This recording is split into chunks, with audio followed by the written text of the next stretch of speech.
tonight what could be a turning point in one of the wildest presidential elections in memory. The results are in, and both Donald Trump and Hillary Clinton have brought home victories in the New York primary. Late details coming in tonight. It's Your Voice, Your Vote, and ABC's David Wright is at Clinton headquarters in New York City. David. Good evening, Dan, from Hillary Clinton headquarters, where they are celebrating victory tonight. Maybe not quite as big a margin as they would have liked, but they're breathing a big sigh of relief. Same is true over at the Trump headquarters. New York voters came through for both frontrunners.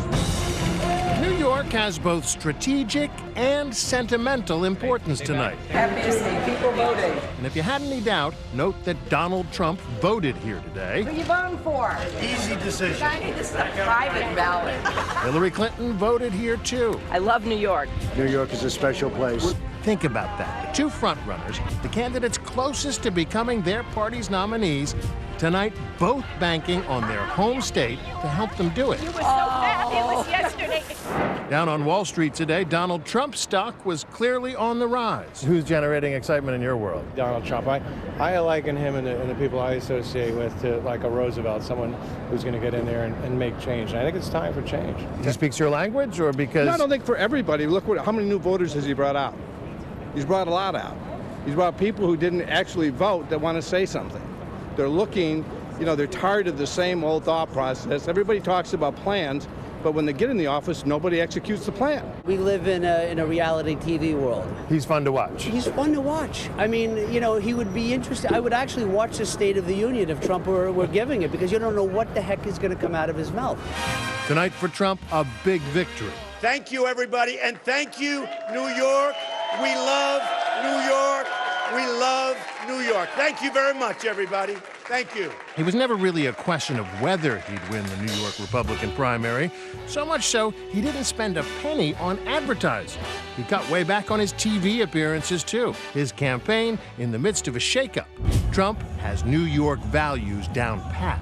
When he started lecturing me on New York values like we're no good. Like we're no good.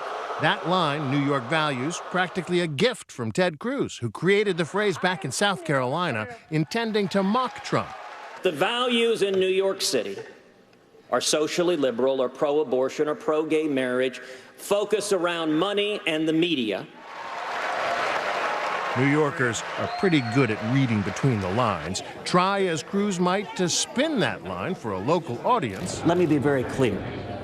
The people that I was talking about are the liberal New York Democrats who have hammered this state. So when Cruz finally did show up in New York asking for votes, people are dying, Ted Cruz! The crowd in the Bronx made it clear that New York values some honest feedback, too, from time to time. Cruz has no business being in the Bronx. This is an immigrant community. Trump always had it in the bag here, but will it be enough to help him lock up the nomination, to prevent a contested convention?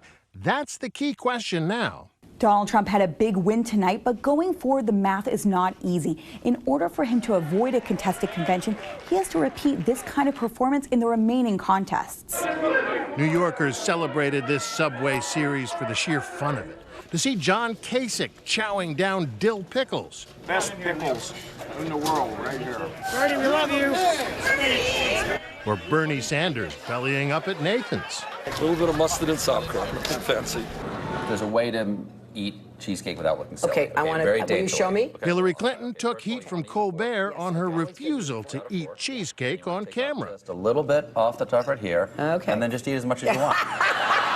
This was a New York primary to feast on.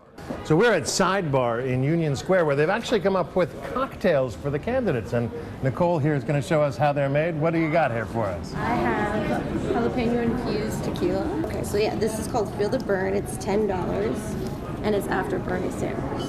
So it's a jalapeno margarita. This part of town is decidedly more democratic. Over at Washington Square Park, it sounds like you're especially excited about voting for Bernie. We were chatting with one Sanders supporter. It's a vote for a changed political system. Then a Bernie bro barreled up, assuming I'm the enemy because I'm wearing a tie. 4 kids were killed for Hillary. She supported the Iraq War. She's supported by all the business firms on Wall Street. You sound very angry.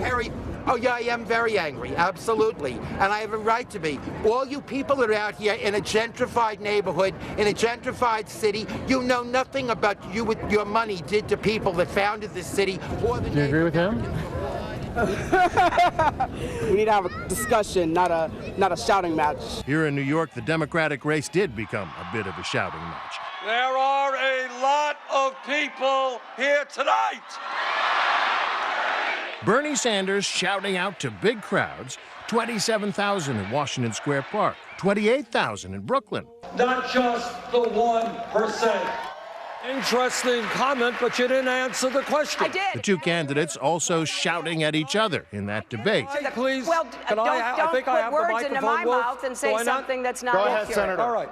Saturday Night Live had it just about right. That's not true. No, yes, it is. No, it is not. Yes, No. Yes, it is. Yes, it is. Are you feeling that? Are you feeling that? How are you? Thanks, son. For all the shouting, Sanders did make up significant ground. He closed the gap, but not enough. In Times Square tonight, ABC Digital hired a sketch artist, taking requests from voters and tourists for caricatures of them with their favorite candidate. Requests for Hillary Clinton edged out Bernie Sanders by a comfortable margin. Who are you voting for? Oh, I have to stay neutral. Likewise tonight, Sanders didn't get the New York upset he was hoping for, didn't get the victory he needed. Thank you, New York.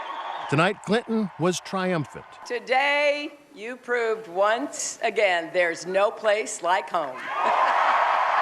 Psychologically, Hillary Clinton and her team needed this win. When you look at the modern presidential primary process, no candidate has lost their home state and gone on to win the nomination. Sanders gracious, but not throwing in the towel just yet. He's already in Pennsylvania, hoping to win there. So next Tuesday, let us have the highest voter turnout in Pennsylvania history. New York, already in the rearview mirror. Pennsylvania, Indiana, California, here we come. I'm David Wright for Nightline in New York.